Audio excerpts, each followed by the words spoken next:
All right. Do any of you guys know what a missionary is? Yeah, a missionary is someone who tells others about who God is. You can do that right where you're at, or you can go to a different country or a different place to do that, just like we're going to different churches like here.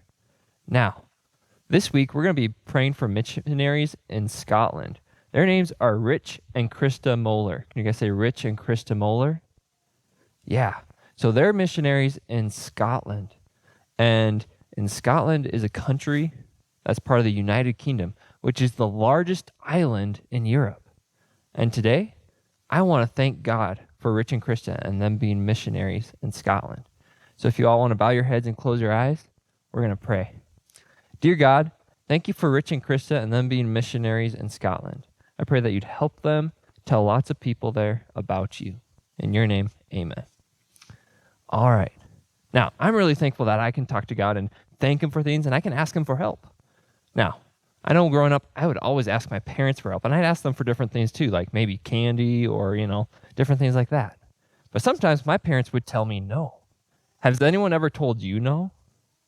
Yeah, it's not always fun to hear no, but is the answer no always a bad thing? Well, today, we're going to be learning about a girl named Amy Carmichael and what she learned about the answer no. You see, Amy, she grew up in Northern Ireland. She was born there in 1867, the week before Christmas. And she was the oldest of 7 children, and they all slept in the nursery in a big house, all right?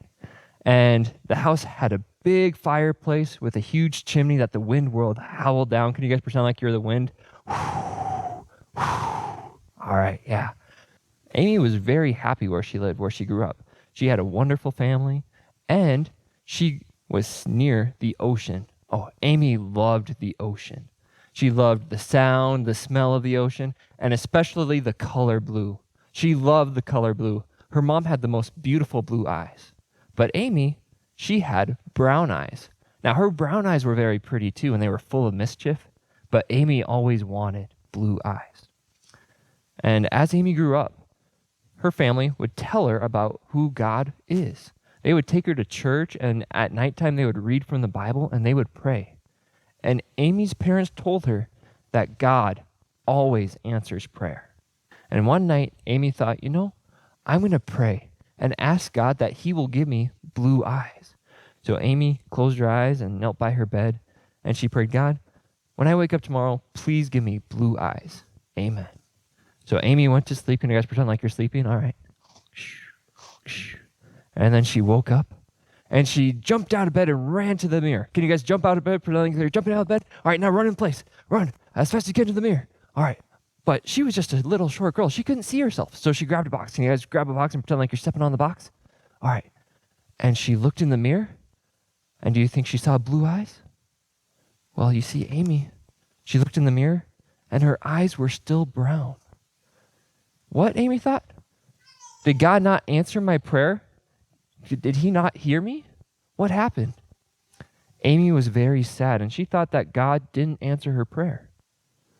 But then she thought, well, isn't no an answer? Sometimes no is the answer. And even though Amy didn't understand why God had said no, she knew that she could trust God and that his way is the best way. And even though Amy didn't understand for many years why God had said no, one day God would show her why. You see, when Amy grew up, she became a missionary to the country of India. Now, when Amy got there, she started learning the language, and she wanted to tell these people how much Jesus loved them and how God's way is the only way for them. Word up, God's way is the only way. Amy wanted to tell these people about Jesus, but there were some problems. You see, she was learning the language, which was hard, but she was doing a good job of learning the language. But because she was a foreigner and she looked like she was from a different country, many people did not want to talk to her. They thought she's an outsider. We don't want to talk to her. We don't want to invite her to our house. We want to keep her as far away as possible. And this made Amy sad. She thought, how will I get to know these people if they don't invite me to their houses, if I'm not allowed to spend time with them, if they don't want to be around me? Amy wanted to better understand how they lived so she could know how to better tell them about Jesus. And one place Amy really wanted to go was inside one of their stone temples. Now, because Amy was an outsider or a foreigner, she wasn't allowed in the temples. She knew they didn't worship the one true God. She knew they worshiped false gods called idols. But she wanted to learn more about what they thought about the idols and how they worshiped them, so she could better know how to tell them the truth about who Jesus is. But because she was a foreigner, she was not allowed in the temple. So she started to pray and ask God, God, please show me a way how I can better get to know these people and maybe even find a way to get inside the temple. And as she prayed, God began to show her a way that might help her get to know the people of India. You see, Amy found out that she could stain her skin a little darker tone with coffee. So she would stain her skin a darker tone with coffee, and then she began to dress like the other women of India. She would wear the robe and then a long scarf that she'd wrap around her head and her arm. And that was called a sari. Can you guys say sari? Yeah, so the sari is that long scarf that you could wrap around your arm and your head. And she began to dress like them, and she began to look more like them. And she went and showed her disguise to her missionary friends and asked, do you think I could get into the temple wearing this? And they said, oh, yes, you could. You could get in. Yeah, you could definitely look like a person from India. And one of the missionaries said, it's a really good thing you don't have blue or green eyes. You'd never pass as a woman from India if you had blue or green eyes. Blue eyes, Amy thought? Maybe that's why God had answered no to her prayer. Maybe that's why God had said no, so that she could better reach the people in India. Amy became very thankful that God had answered no to her prayer. Even though one of her greatest desires was to have blue eyes, she understood why God had made her with brown eyes and why he had said no to her prayer. Because God knows what is best, and his way is best. So Amy, she decided to go to the temple. She walked to the temple, and she walked in past the guards and the priests, and nobody said a word. They thought she was just another person from India. And she walked into one of the courtyards where it was very dark, and the lamps on the side of the room dimly lit the courtyard. And she looked, and there was one of the idols that the people of India worshipped. Amy shuddered. She thought how sad it is that these people worship false idols, how they don't know the one true God. And because Amy began to look more like the people of India, they were more receptive. She was able to go into the temple. She was able to get to talk to them more and get to know them better and be able to tell them more about Jesus. Now, one day as she was walking along the road, she saw a parade, and she started following the parade. Do you guys like parades? Yeah, parades are often really exciting. But this parade was heading towards one of the temples. And in one of the carts in the parade, there was a huge idol. And around the idol in the cart were 10 little girls. They were about ages 4 to 10. And these little girls, they had beautiful white flowery wreaths around their heads, and they were wearing beautiful dresses. But they did not look happy. You see, these girls were either sold or they were taken from their homes to serve the idols in the temple. Now, that sounds really strange to us, but this was normal. This was part of their religion back then. That doesn't make it right, but everyone thought that was just normal. And these little girls rode on the cart into the temple, and the doors shut behind them, where they would be forced to work in the temple. Amy really wanted to find a way to help these girls, to help them know the truth about who Jesus is, and to help them not be forced to work in the temple. So Amy began to pray and ask God to find ways to help little girls who were taken from their homes to serve in the temple.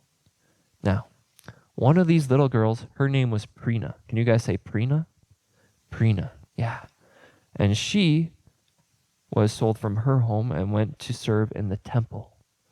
But she really didn't like it there. The women who were in charge of her, they treated her very poorly. And you see, she was forced to serve the idols, and she knew that it wasn't right. And she didn't like the way she was being treated. So she decided to run away. When the women weren't looking, she got up and ran. Can you guys get up and run in place? Run in place. All right, run away. And it says that she ran away for 3 days. That's a long time, isn't it? All right, you guys can sit down.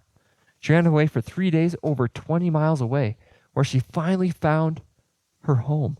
She ran up to her mother and said, "Mother, please take me back. Please take me back. Don't make me go back to the temple. I'll do whatever you want. I'll be good for you." But her mother believed in the idols of the temple and was very upset with Prina for leaving. And her mother took her back to the temple and to the temple woman so that she could continue to serve the idols. Now, the temple women were very upset with Prina, and they punished her by putting a hot iron on her hands, which burned her and scarred her hands badly. Prina was very sad. She was very sad. That night, she went up to one of the idols, and she began praying. She didn't really know what to say. She just wanted help. And she even prayed to the idol, saying, "Just help me, or just please let me die. I want to be done with this." Prina didn't know what to pray, and she just prayed to the idol like all the other people in India were doing, because she didn't know about the one true God. You see, the Bible talks about idols like the one Prina was praying to, but these idols don't have any power. They can't hear or answer prayer like the one true God. But these people believed and served and prayed to these idols, even though they had no power. And after Prina was done praying, she knew that the idol had not heard her. She knew that there wasn't going to be help and that he wasn't going to answer prayer. But she didn't know what to do. The next day, Prina heard the temple woman talking about a foreign woman who was outside the temple. And they said, "Never try to escape the temple, because there's a foreign woman out there who would catch you, and we don't know where she takes you. She's very scary, so never leave the temple." But Prina began to think, well, these temple women don't treat me very well. Maybe I want to be caught by this foreign woman. Maybe she would actually help me. I don't know. So she thought about it, and she decided that she would try to find the foreign woman. So once again, she started planning to run away. So she started paying attention. Can you guys pretend like you're looking around, looking for the right moment to leave? And as soon as nobody was looking, she got up and ran away again. Can you guys stand up and run? Run in place. Run in place. All right. And this time, she heard that the foreign woman lived across the river. So she got to the river and she swam. Can you guys pretend like you're swimming in the river? All right, swim across the river. Faster, faster, faster. All right, we made it. All right, dry off. Ooh, all right, good job. And Prina, when she crossed the river, she found a woman from India. And she's like, "I don't know where this foreign woman is at. Can you please help me find the foreign woman?" Now, what do you think will happen? Will the woman help Prina find Amy? Or will she return Prina back to the temple, and will she be punished again? Will Amy be able to help these little temple girls know about Jesus? Well, you guys will have to come back tomorrow to find out.